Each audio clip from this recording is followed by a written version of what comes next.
Hello, everyone, and welcome to another edition of Tim's Takeaways. Got a lot to talk about this week, so just want to get right into it. And I want to start by acknowledging and giving some praise to some of our former area athletes that are now competing in college.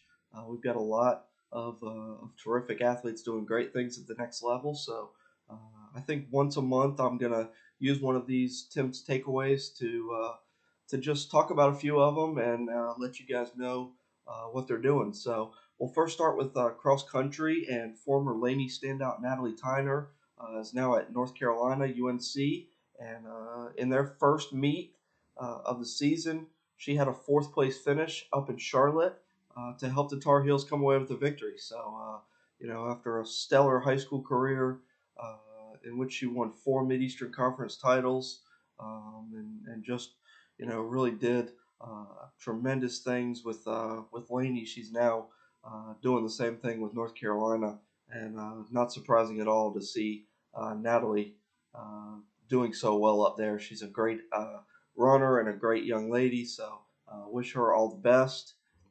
In girls soccer, North Brunswick's Peyton Godby has scored 2 goals in 10 games. She got off to a flying start. The freshman, in her first collegiate game, scored a goal, uh, which was pretty awesome. So far, 2 goals in 10 games, and expect Peyton to continue to play really well for the Pirates, and big things are in store for her. I got a lot of great volleyball players doing big things. Laney Sarah Shropshire is hitting 368. That's a team high with 116 kills in eight matches for Averett. They're 8-0, off to an undefeated season, and she has been pretty much the reason why. She's been carrying that team, and she's had a great career up there, and continue. I think she's going to continue to play really well this year, and hopefully they can make a nice run into the postseason. Wilmington Christian Academy's Georgia Davis has 76 assists and 16 sets. She's averaging 4.75 assists per set for King's College or King's University. Georgia, another player that's doing really good things. She helped the Patriots win, uh, you know, a bunch of state titles, and now she's continuing her thing in college.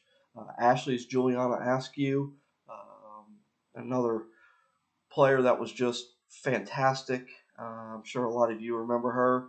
She's now at North Florida and has been the starting setter there since her freshman year. She's got 195 assists and 34 sets, which is 5.7 per set. North Florida is currently 8-1, so I think that's one of the best starts in school history, maybe the best start in school history. So Juliana, a big reason why as well. Lots of other great volleyball players. I'll talk about a few of them maybe the next time I do it.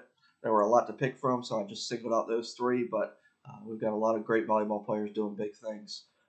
Football is the same thing. We got a tremendous amount of football players uh, playing in college. Just highlight a few of them. Reese Moulton, who graduated from Hoggard, had a block punt versus Elon in the third quarter. He plays for Campbell University, so congratulations to Reese on coming up with a big play, big special teams play. Francis Meehan, who graduated from New Hanover, helped the Wildcats claim a state title. He was a defensive MVP in that state championship game. He had a pick six, returned at 31 yards in a 55-7 win over Maine.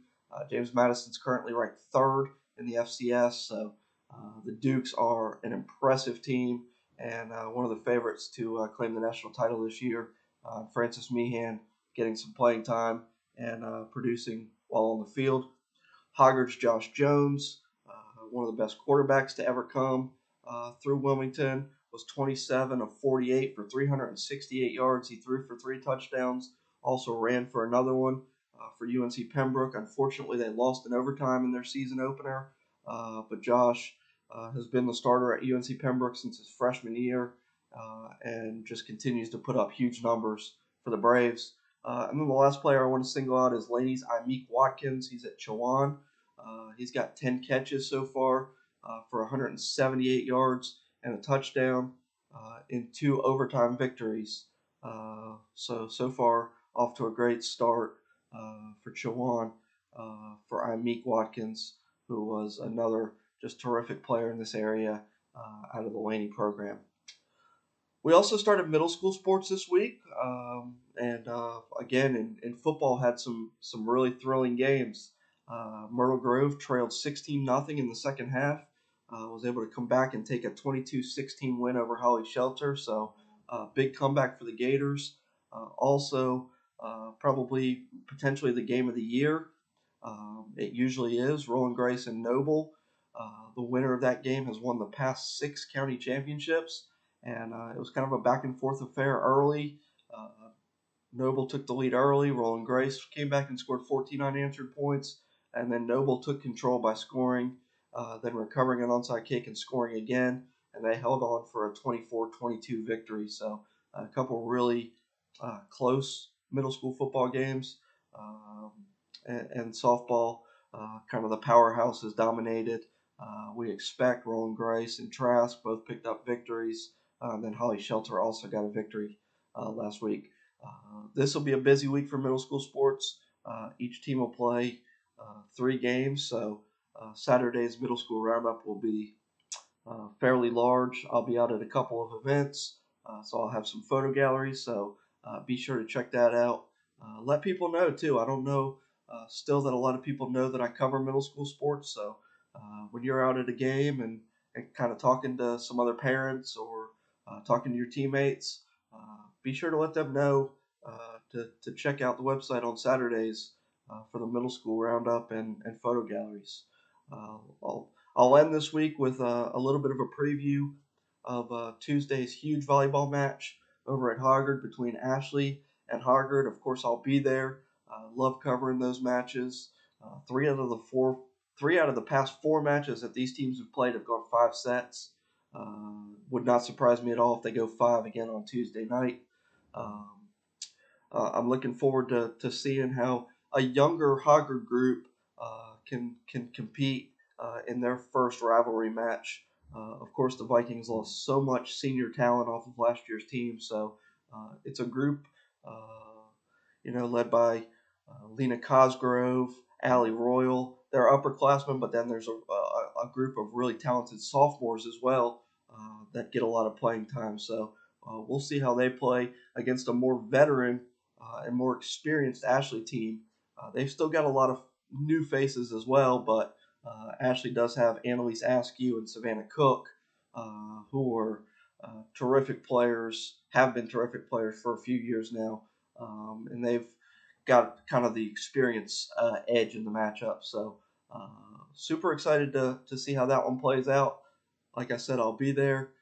Looking forward to covering that one. I'll have plenty of updates on Twitter, and then obviously a full story and photo gallery Tuesday night after the match.